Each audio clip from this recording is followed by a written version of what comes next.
Hello friends, welcome to my channel chemistry tutorial. This video is the continuation of the previous video of the photophysical processes. Today we will discuss fluorescence, phosphorescence, E-type, P-type delayed fluorescence, chemiluminescence and bioluminescence. So let us start with fluorescence. So from the Jablonski diagram I said two radiative processes. One is fluorescence and other one is phosphorescence. So let us see what is fluorescence. This is the Jablonski, this is from the Jablonski diagram, symbol diagram for fluorescence. A molecule is excited to the highest energy level and consider it as S1. It relaxes to the zero vibrational energy level of the S1 state and then it comes directly to the S0 ground state with the release of a radiation of energy h nu f. So this is fluorescence. And the transition occurs from S1 to S0. Wherever the molecule may get excited like S2 or S3, S4 or to any higher excited state, it relaxes and finally reaches the lowest vibrational energy level or zero vibrational energy level of S1 and then only the transition from S1 to S0 with the release of the h nu f or the radiation takes place. So the spectrum of the fluorescence mainly occurs in the red side. So we call it as redshift also. And the energy of fluorescence will be less than that of the energy absorbed usually. And that is why it shifts to the lower energy side, that is red side. So it is called redshift, or we say it is Stokes shift also. And a quantum yield can be given as intensity of emission to the ratio of intensity of emission to intensity of absorption or rate of emission to rate of absorption. So the formula can be given as phi is equal to kf, rate constant, Si by Ia. This is the intensity of the absorbed radiation and Si is the concentration of the highest or the lowest excited state, that is S1 maybe. So this is Si. Okay. So for examples of the compounds that will cause fluorescence are vitamin A, chlorophyll, calcium fluoride, uranium compounds and some sodium mercury vapor. These are the examples of what is phosphorescence. This is the simplest representation of phosphorescence. A molecule in the ground state is excited to the singlet state. And from there it reaches the zero vibrational energy of the singlet and from there through intersystem crossing it goes to the triplet state and there is a spin change in spin of the electrons, that is here it is anti-parallel and it becomes spin parallel and from there T1 it directly comes to the ground state with the emission of a light, we call it as phosphorescence and the transition can be given as T1 to S0. And the triplet state is said as metastable state because in the case of fluorescence, direct transition from the S1 to S0 occurs, but here it goes to a temporary state called metastable state and has a short life there. And because of that, there is a time lag for the emission of radiation. So we say it as metastable state. The triplet state is said as metastable state. And in the case of heterocyclic aromatic compounds, we can see phosphorescence and there is a condition it occurs only at low temperature because at room temperature quenching can occur and this may delay the emission or it may completely stop the emission. So in heterocyclic aromatic compounds, only at low temperature the emission is absorbed and there is a spin forbidden transition in this case. From the ground state, there cannot be a direct transition to the triplet state. Only through the singlet state and intersystem crossing, it can reach the triplet state. And there is phosphorescence can be mostly seen in paramagnetic compounds like oxygen and nitric oxide. And the rate quantum yield is given as rate of emission by rate of absorption. You can say intensity also. And the reaction and the equation is given Kp concentration of Ti by Ia. Ia is intensity of absorbed radiation, rate constant and Ti is the concentration of the triplet states. And there are some examples for compounds that show phosphorescence. There are sulfides of calcium, strontium, barium, cocaine aspirin and nicotine. Many other compounds are also there. These are the common examples I am saying for you. So this is all about phosphorescence. We have learned two types of transitions, that is radiation transitions, fluorescence and phosphorescence. So fluorescence is a very fast process, and so we call it as prompt fluorescence. And phosphorescence, we say it as delayed fluorescence because there is a time lag due to the transition from singlet to triplet state. So here we are going to learn two types of fluorescence which involves the triplet state. So they are called delayed fluorescence. There are two types, E-type delayed fluorescence and P-type delayed fluorescence. So first one is E-type delayed fluorescence. This occurs when the singlet and triplet state energy levels have a very small gap in between them.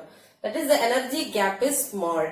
As you can see the Jablonski diagram representation here, the singlet state is this one and this is the triplet state. The energy gap between these two must be small. This is the condition for E-type fluorescence, delayed fluorescence. And now let us learn the mechanism of this transition.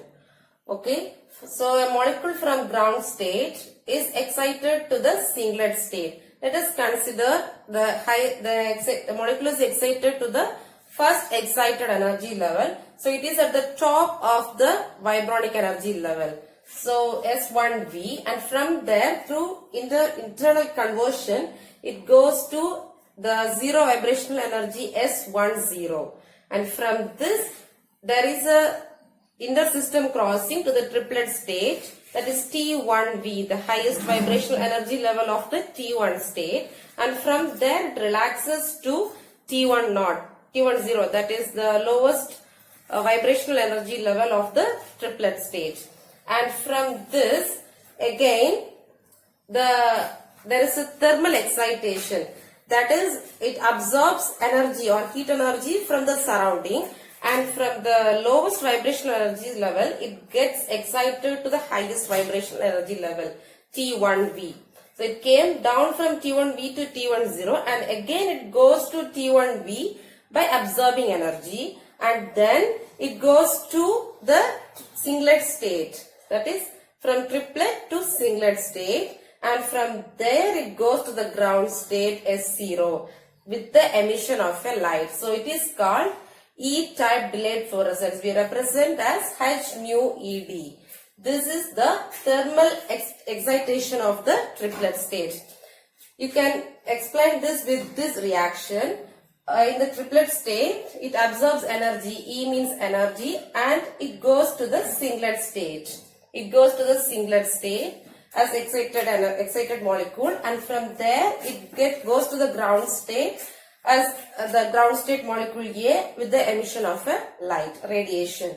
So this process was first observed in the deoxygenated solution of eosin, and so from this E we say it as eosin type delayed fluorescence, that is E-type delayed fluorescence.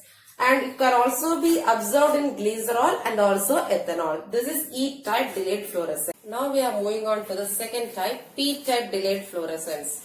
Here, opposite to E-type delayed fluorescence, the energy gap between the singlet and the triplet state will be large. This is the Jablonski diagram representation. As you can see, the singlet and triplet state are far away from each other, so the energy gap is large. This type is called P-type delayed fluorescence. This was mostly seen in aromatic hydrocarbons where the energy gap is very large, and it was first observed in pyrene and phenanthrene also. So the name P-type, from this P and P, this is called P-type delayed fluorescence. And this mechanism was first observed by Parker and Hatchett, and they proposed this square law. That is the intensity of emission, that is intensity of P-type delayed fluorescence. The emission is proportional to the intensity of the absorbed radiation. So IPD is proportional to IA square. Considering the quantum yield, rate of emission by rate of absorption. So IA square by IA is equal to IA. So quantum yield will be equal to the amount of intensity of the light absorbed. And this is the mechanism, this is the reaction.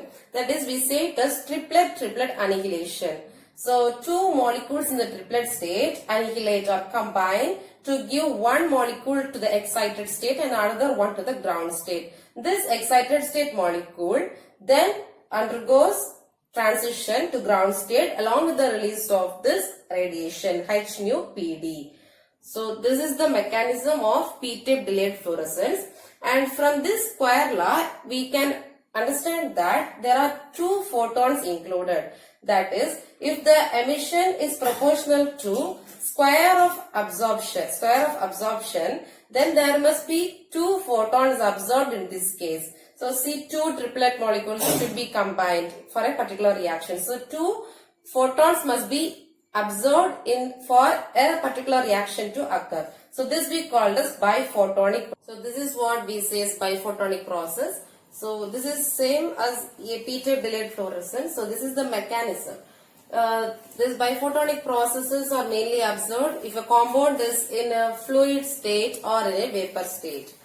And the mechanism goes as follows. A ground state molecule is excited to a singlet state, and from here it goes by intersystem crossing to the triplet state, and from the two triplet molecules, that is two photons. So this reaction occurs two times and two triplets are formed, and these two triplets are combined to give an intermediate, say X. And this X then decomposes to give a molecule in the S1 state and another one in the S0 state. That is nothing but A star and A. And this S1, this A star is then decomposed, or it gets the transition occurs to the ground state along the release of energy H nu F. So this is shown here. This is the biphotonic process. Since two triplets are formed, we say two photons are absorbed and two molecules are excited in this manner, and triplet annihilation takes place. This is a p-type and e-type delayed fluorescence. Photosensitization. It has another name called energy transfer reactions. That is, a particular molecule or particular substance will absorb the light. It will be sensitive to the light and it will absorb the radiation, and it will transfer its energy to the reactant molecules and initiate the photochemical reaction. So this is called, the molecule which absorbs the light or the sensitive to light is called photosensitizer, and this is called photosensitization. This property is called photosensitization. And here we can see two types, radiative energy transfer and non-radiative energy transfer. Let us see what they are. First one is non-radiative energy transfer. This is the most common one. Let us consider D. This is the photosensitizer. When light falls, it absorbs H nu, that is light energy, and it goes to the excited state D star. And this D star then combines with our reactant molecule A and transfers its excess energy to A, and it goes to the ground state. And our molecule, reactant molecule, goes to the excited state A star. This is non-radiative because there is no emission of any energy or any radiation in this process. And now coming to radiative energy transfer, consider the photosensitizer D. It absorbs the light and goes to D star, and that is excited state, and this D star goes to the ground state with the liberation of an energy H nu. And absorbing this energy, our reactant molecule goes to the excited state and the photochemical reaction takes place. Since there is release of energy, we say it is a radiative energy transfer reaction. And we have common example, photosynthesis. This is non-radiative energy transfer. And as I said before in the previous video, the chlorophyll acts as the photosensitizer and it absorbs the light radiation and it transfers the energy to carbon dioxide and water to form carbohydrate and oxygen. So this is a best example of photosensitization in nature. And another example is malic acid transforms to fumaric acid.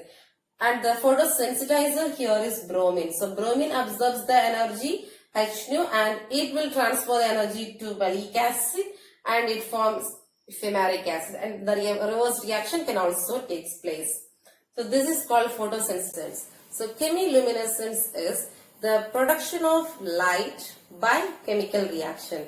So far we have learnt the chemical reactions are initiated by absorption of light. Here the reverse occurs. That is, due to the chemical reaction, some kind of light or radiation is produced. So this is called chemiluminescence. And so this is mainly an energy transfer reaction or oxidation reaction, as I said in the first point. It is actually an energy transfer reaction or an oxidation reaction. And there are two conditions for chemiluminescence to occur. There must be sufficient energy for excitation, and that is, the chemical reaction should have sufficient energy to excite a molecule, and the second condition is at least one of the molecule of the reactant should have the ability to go to the excited state. That is, as you consider this reaction, A plus B gives C star and D. That is, this reaction should provide sufficient energy to excite at least one molecule of the reactant to the excited state. So from here you can understand the products are C and D, and one of the product is in the excited state. So this excited state is produced only because the chemical reaction produced sufficient energy. And also there is one molecule capable of going to excited state. So this excited state molecule will then emit light while coming to the ground state. So this is the mechanism of chemiluminescence. And here the quantum yield is given like this. Quantum yield of chemiluminescence 5Cl is given as the ratio of number of photons emitted. That is, here light is emitted. So number of photons emitted by number of A or B observed. That is the reaction. Number of A or B observed. So in common, the 5Cl is rearranged as follows: 5R star and 5F. 5R is the chemical efficiency, that is the efficiency of the reaction, and 5F the quantum efficiency or the quantum yield.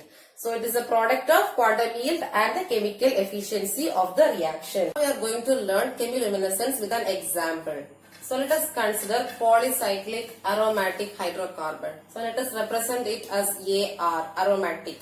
So AR, consider an AR minus, anion and a cation. That is, electron is in excess and electron deficient. So AR minus will have another electron in the antibonding orbital, and it will be deficient in its pi bond. In its pi bond there will be one electron shortage in AR plus. And when both of these combine, this electron will be transferred to this AR, and this goes to the excited state, and this will come back as aromatic compound, normal compound, the ground state. So this, if energy is sufficient, this will occur. AR plus and AR minus will combine to give AR star in the singlet stage and another AR in the ground state. This AR will then go to the ground state to the release of some energy. And if energy is deficient, in this case, AR plus and AR minus will combine with the energy transfer. It goes to the triplet state, AR3 triplet state, and another one goes to the ground state. Like the biphotonic process I said, this AR star will then annihilate with another one triplet state molecule, and one goes to the singlet excited state and another one to the ground state. This singlet excited state molecule will go to the ground state with the release of radiation. So this is called chemiluminescence. So these are some examples of chemiluminescence. We are going to discuss in this video is bioluminescence. As we know, bio is something related to nature, so living organisms. So due to some presence of certain chemicals or something inside the body of the living organisms, we can see some glow in their body. So that is called bioluminescence. So they are found mostly in the living organisms, and examples, we have only examples in this case. So the first one is firefly. Firefly we may all know, because in all our houses we can see that firefly rarely or often. And this will produce a greenish yellow color. and this is due to the oxidation of luciferin. The chemical called luciferin is oxidized, and this causes the greenish yellow color of this firefly. And next one is jellyfish. We all have heard about jellyfish emit some light inside the ocean. So this is also a process called bioluminescence. And the next one is foxfire. Foxfire is found in decayed woods. Hope you all understood these topics. These are very simple topics. I think I explained in a better way I can. So if you like the video, please give a like and share to all your friends. And don't forget to subscribe to my channel Chemistry Tutorial.